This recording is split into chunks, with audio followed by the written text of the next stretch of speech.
Hi folks, the Filipino P here. And a couple of months ago, I did a poll asking how many of you had ever visited the Philippines. And I was amazed to discover that about half of you who watch my videos have never made a trip here. Now you've probably heard lots of advice from the vloggers that live here, and it's a good thing that you're trying to research the country. There's a lot to know. But every once in a while, it's good to listen to someone who just returned from their first trip and hear it straight from the horse's mouth. Well, today we're lucky to have a guy named Bobby, who literally just got back a couple days ago. And unlike a lot of folks who'd rather be polite and tell you all about how great the food was and how pleasant the people were, Bobby's here to tell it like it is, which makes him a valuable person to listen to. What's the Philippines really like? Is there stuff you need to prepare for that no one's talking about? And is it true what they say about Filipinas? Is it realistic for me to think that a 26-year-old hot, Filipino is going to be interested in who I am?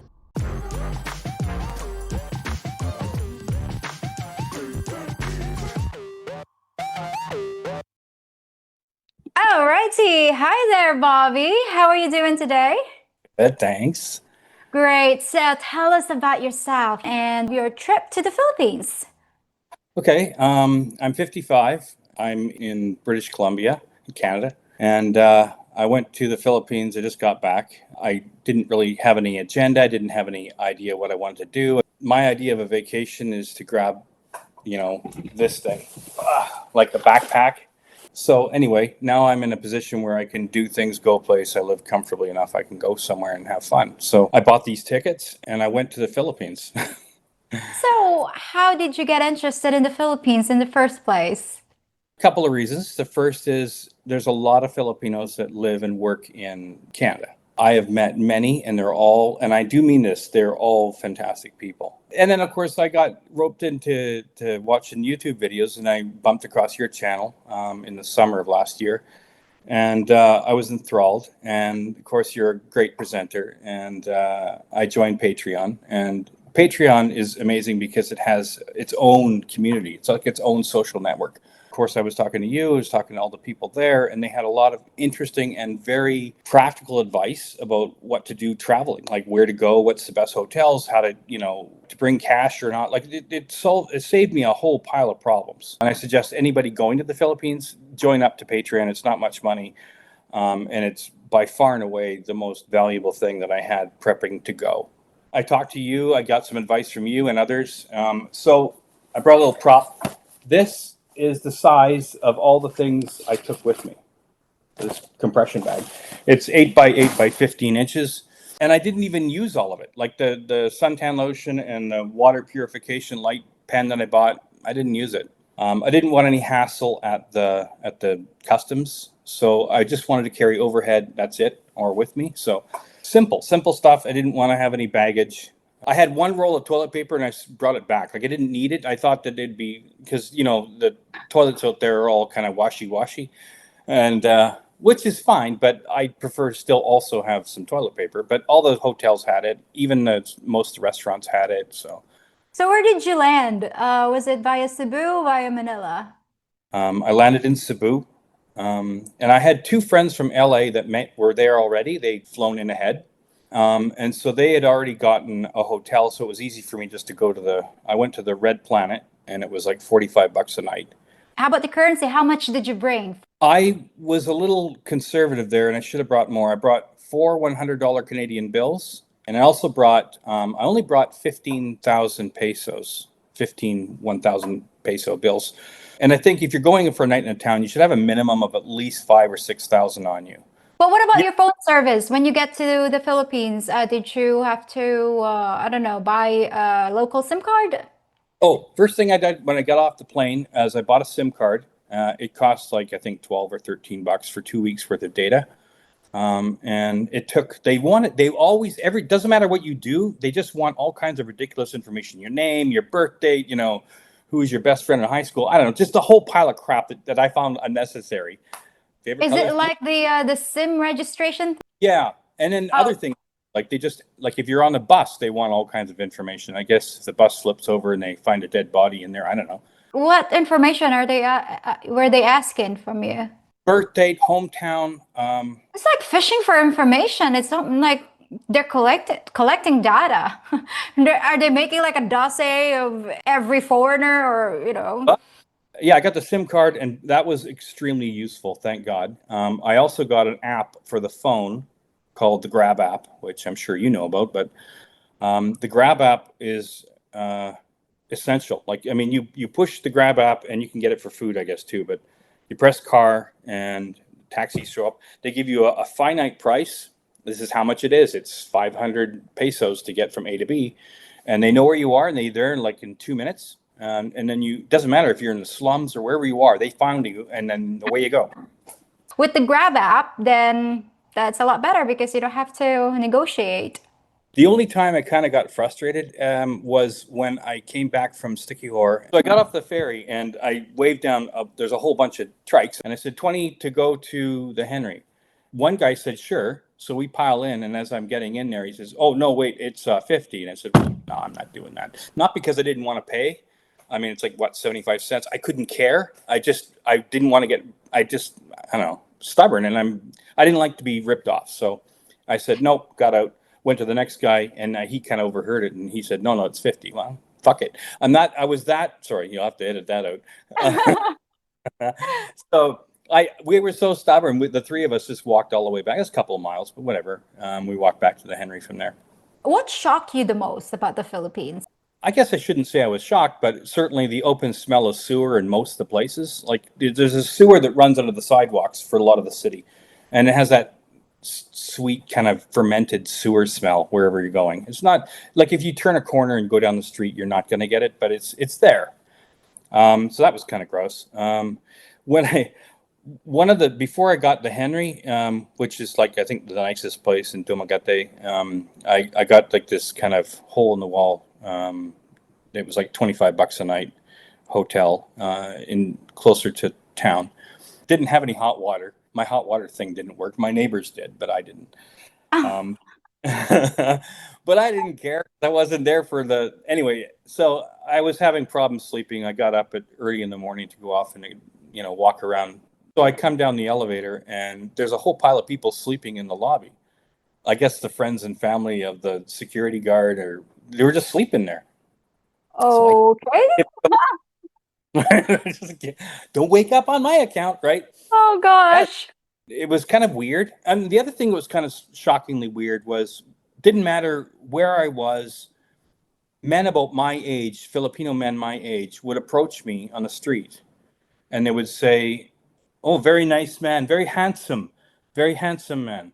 And I haven't been handsome like 10,000 cheeseburgers ago. Like it was a long, but yet, and it wasn't just once, it was many times. And I don't know if it's just a cultural thing or a respect thing for because I'm an older guy. I don't know, but I felt rejuvenated just from the local people. Like, for example, I went to the Lapu Lapu Festival, and the moment I walked in the gate, one of the workers, I guess the organizers, he just got off his chair and just decided he was going to show me around. There's like 1,000 people there, and I just happened to get singled right out.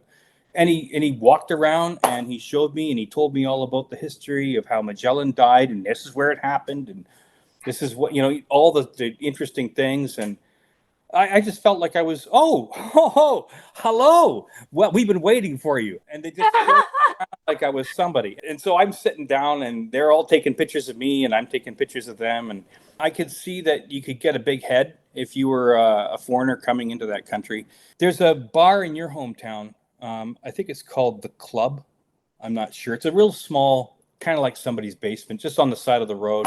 I only stayed for one drink, then left. 2 days later, I came back and everybody remembered my name, what I drank. And I only stayed for like I was there maybe 15 minutes. But it was surprising seeing somebody like me getting that kind of attention. It did bring back a lot, like I said, memories of when I was a younger guy. Maybe 30 years ago, I used to be good looking.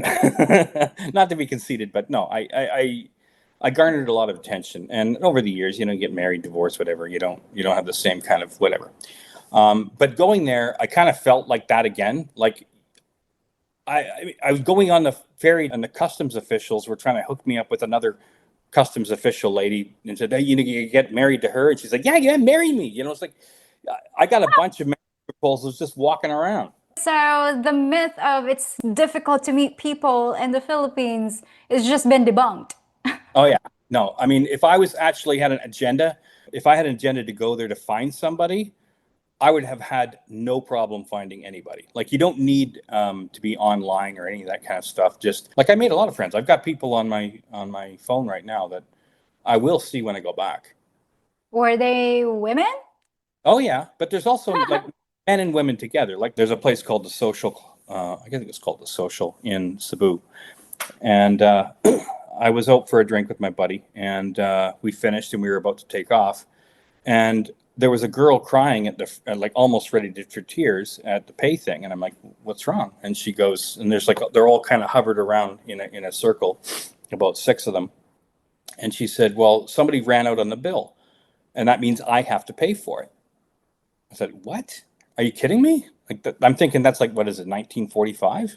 So I said, "No, that's fine. Here, just give me to throw it on my bill. It's fine. It's like $30. I don't care." So I felt good about that, and we wound up going to the bar. I didn't understand about the bar girls per se, but I guess their whole objective is to drink and have you buy them drinks. So you're not necessarily paying them, but you're buying the, they're kind of like hostesses, I guess.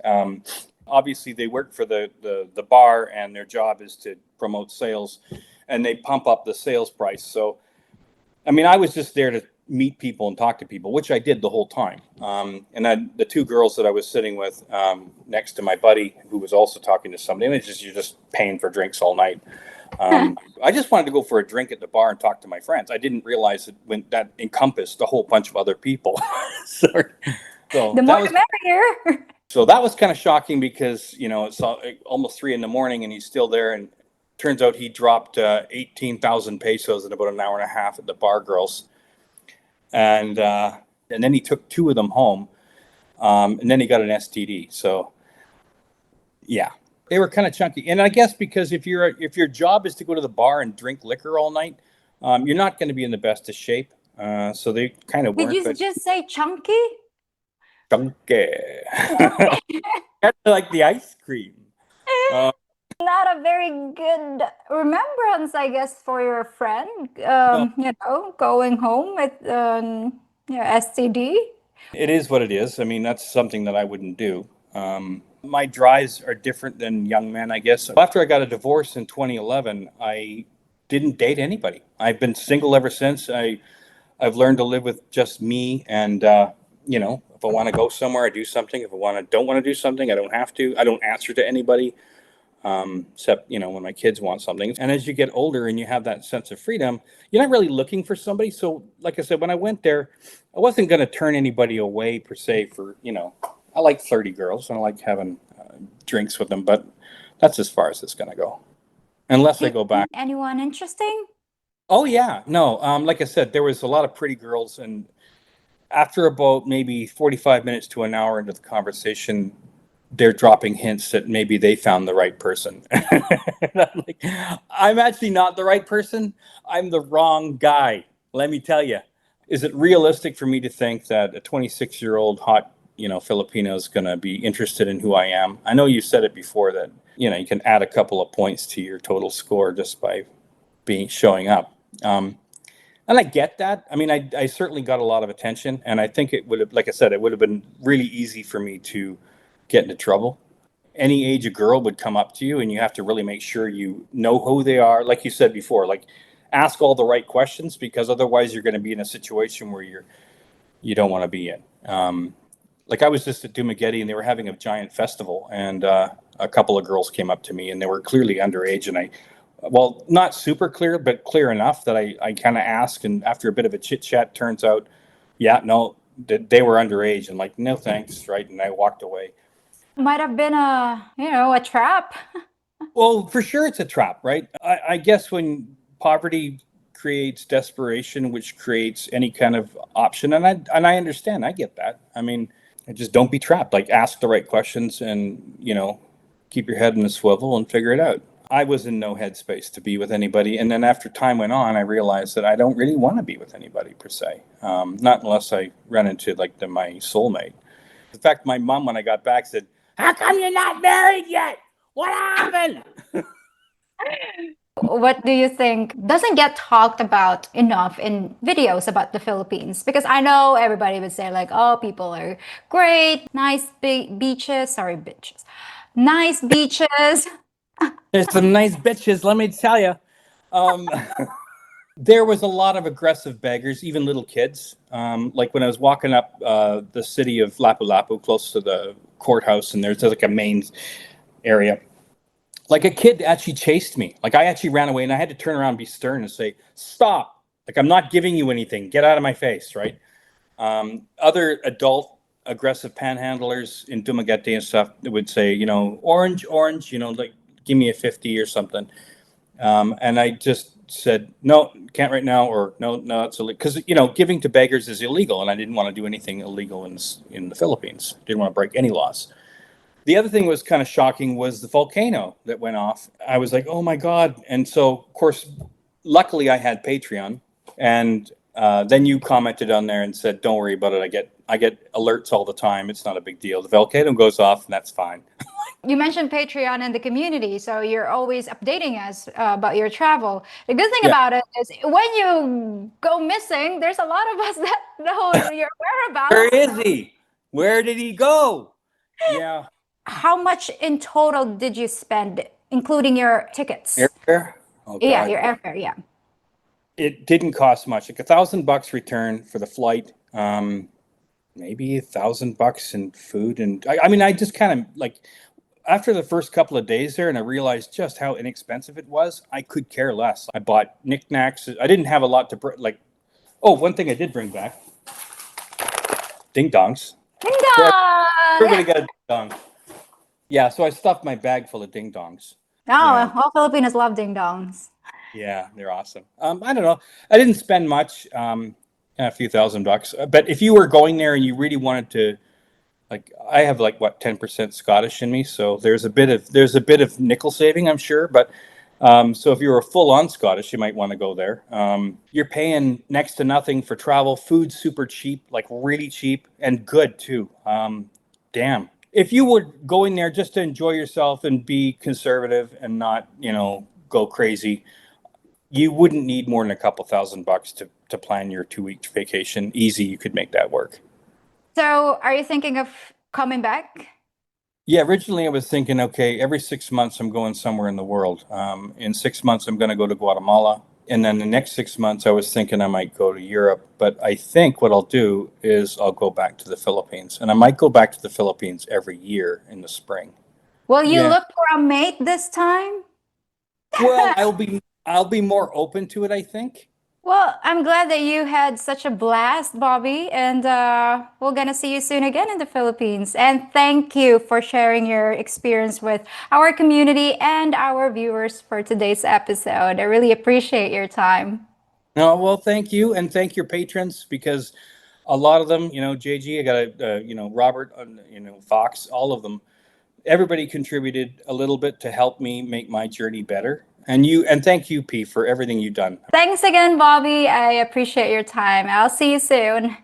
Bye for Like it. now. If you think about it, I'm kind of like a Hooters girl without the Hooters, serving you exactly what you need, a double shot of hot, fresh content twice a week. The only thing I ask for my service is a thumbs up on this video, subscribing to my channel, and hitting the notification bell so you know when your next meal is ready. If you want to become one of my favorite customers, please check out my Patreon page for extra content and exclusive features. To help you decide what to order, check out this delicious assortment of great choices. Now, what can I get ya?